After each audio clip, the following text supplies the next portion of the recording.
नमस्कार दोस्तों, हमारे संस्कार चैनल में आपका बहुत बहुत स्वागत है। आज हम आपके लिए लेकर आए हैं सफला एकादशी की कथा।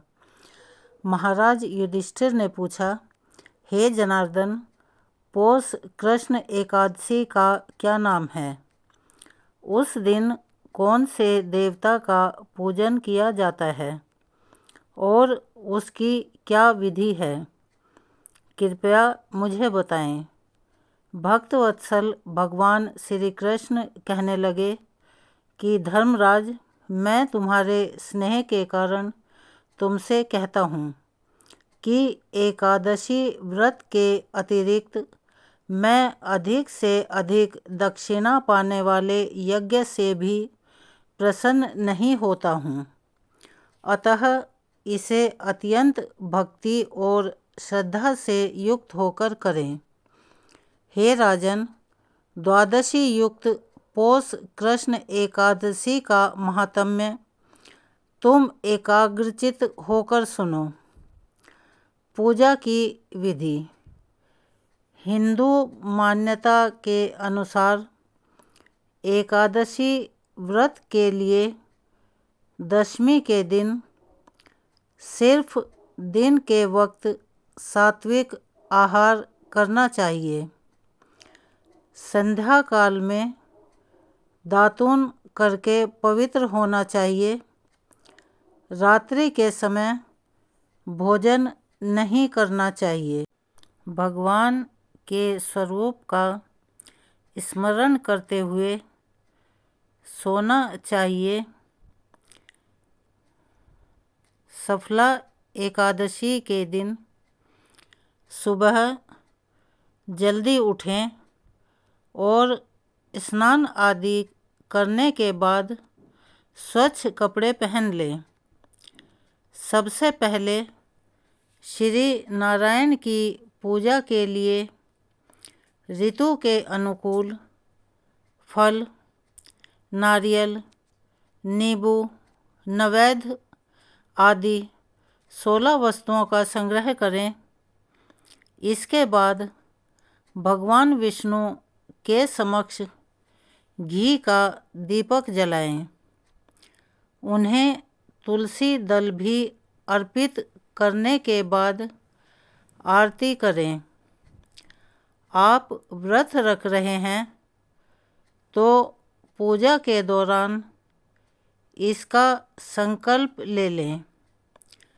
भगवान विष्णु को चरणामृत का भोग लगाएं।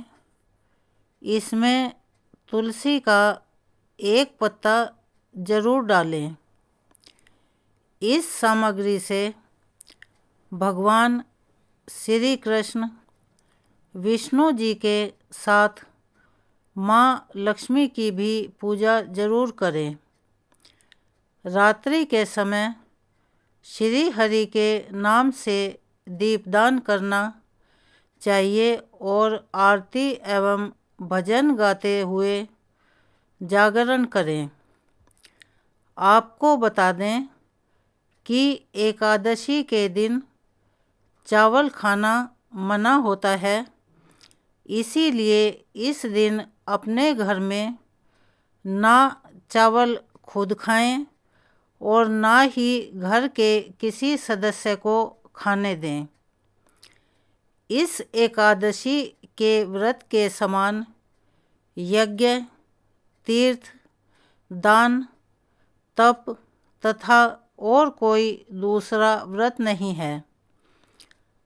पारण तिथि के दिन द्वादशी समाप्त होने से पहले पारण कर लें। मंत्र नंबर 1, ओम कृष्णाय नमः।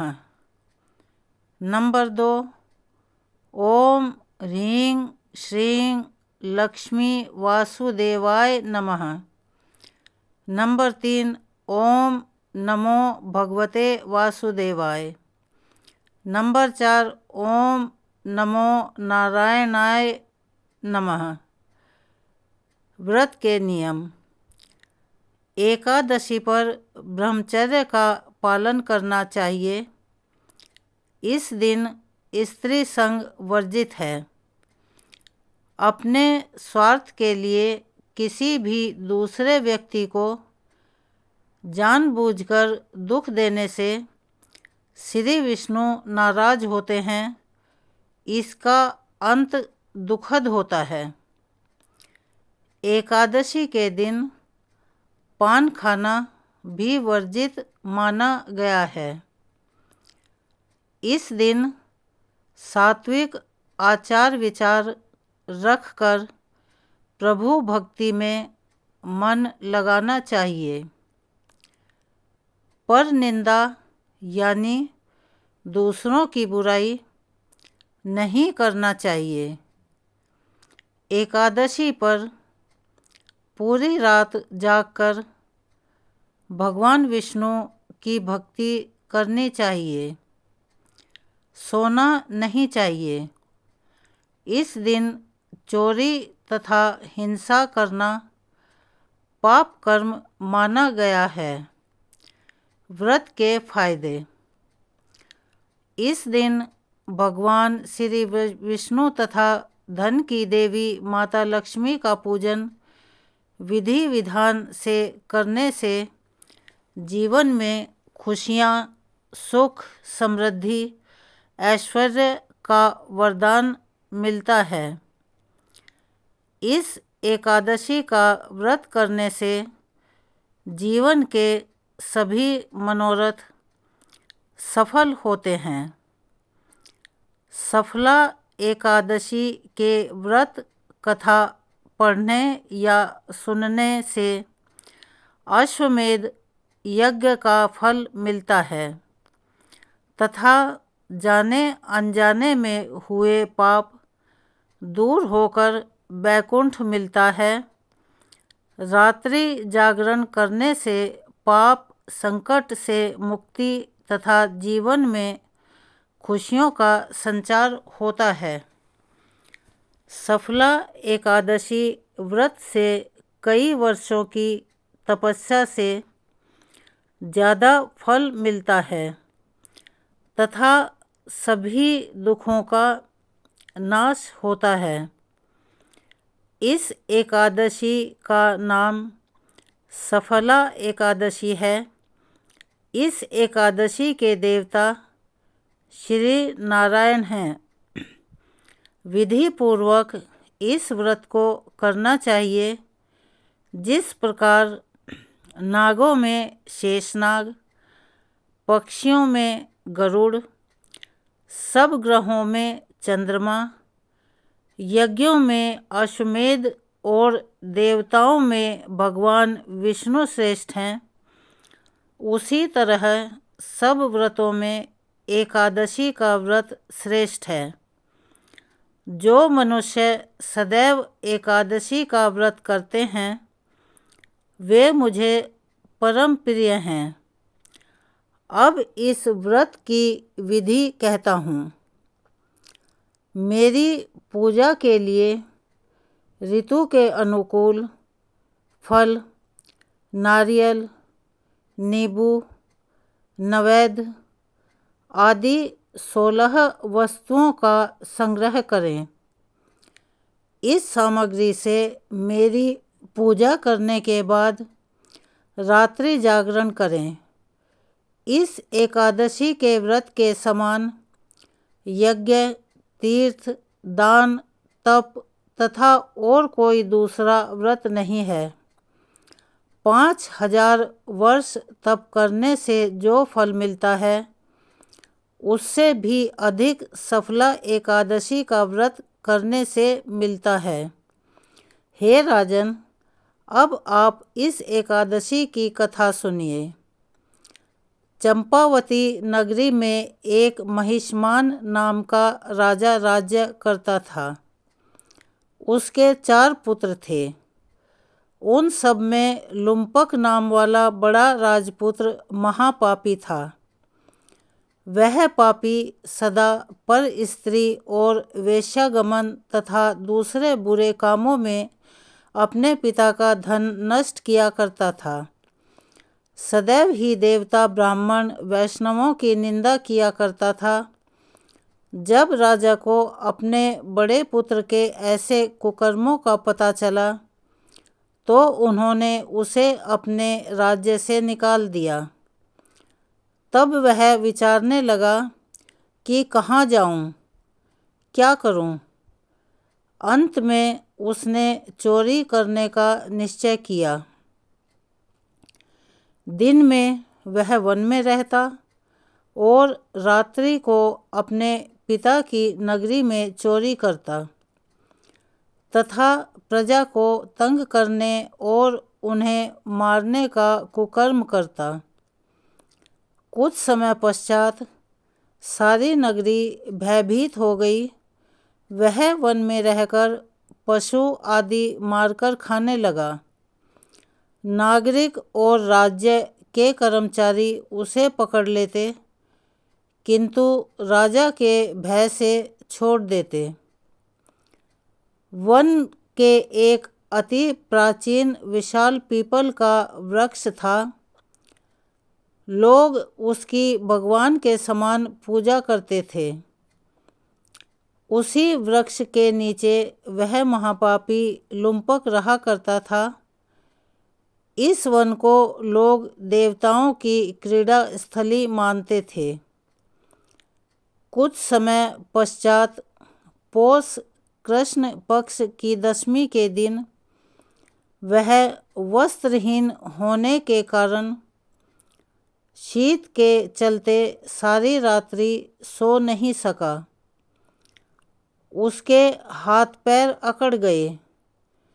सूर्योदय होते होते वह मूर्छित हो गया। दूसरे दिन एकादशी को मध्याह्न के समय सूर्य की गर्मी पाकर उसकी मूर्छा दूर हुई। गिरता पड़ता वह भोजन की तलाश में निकला। पशुओं को मारने में वह समर्थ नहीं था, अतः पेड़ों के नीचे गिरे हुए फल उठाकर वापस उसी पीपल वृक्ष के नीचे आ गया। उस समय तक भगवान सूर्य अस्त हो चुके थे। वृक्ष के नीचे फल रखकर कहने लगा, हे भगवान, अब आपके ही अर्पण हैं ये फल। आप ही तृप्त हो जाइए। उस रात्रि को दुख के कारण रात्रि को नींद भी नहीं आई।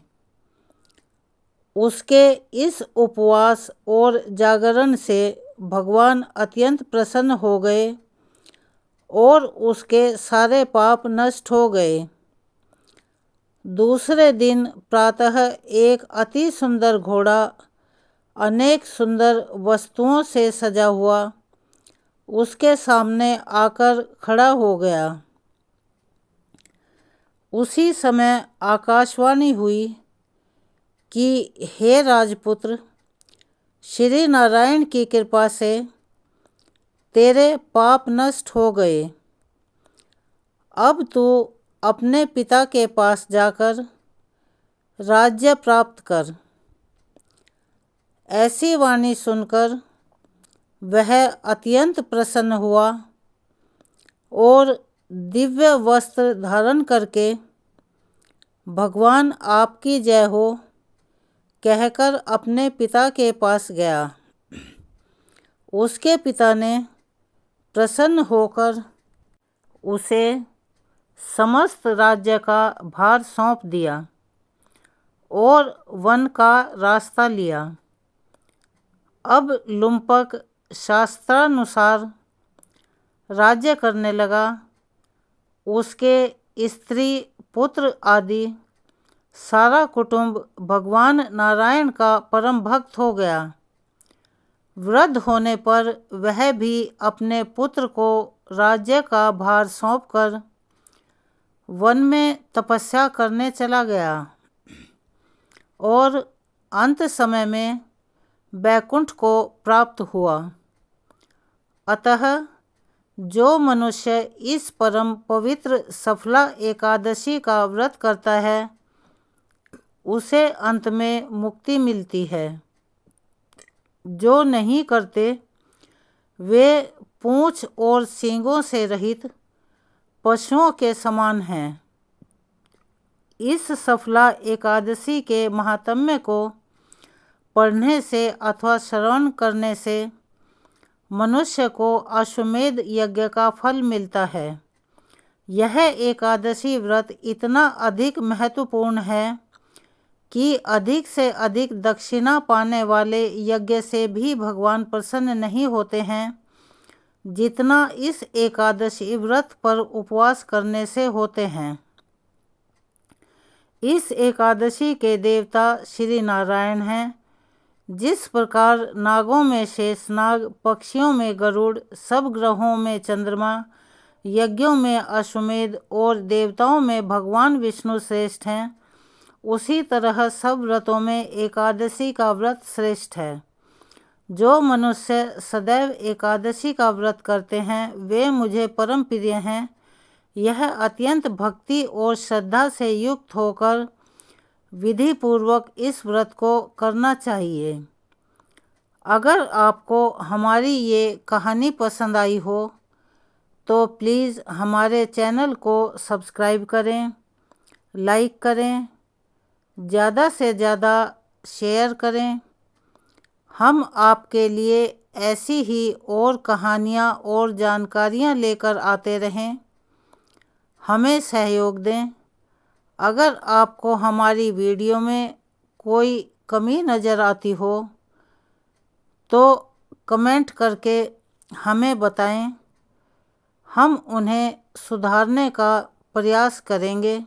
एकादशी का व्रत करने के बाद रात्रि जागरण में जो भी विष्णु नाम के सहस्त्र नाम का पाठ करते हैं, जप करते हैं, उन्हें कभी भी जीवन में दुख संताप नहीं सताते और उनके घर में सुख समृद्धि बनी रहती है।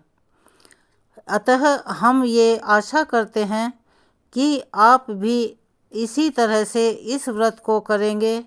धन्यवाद।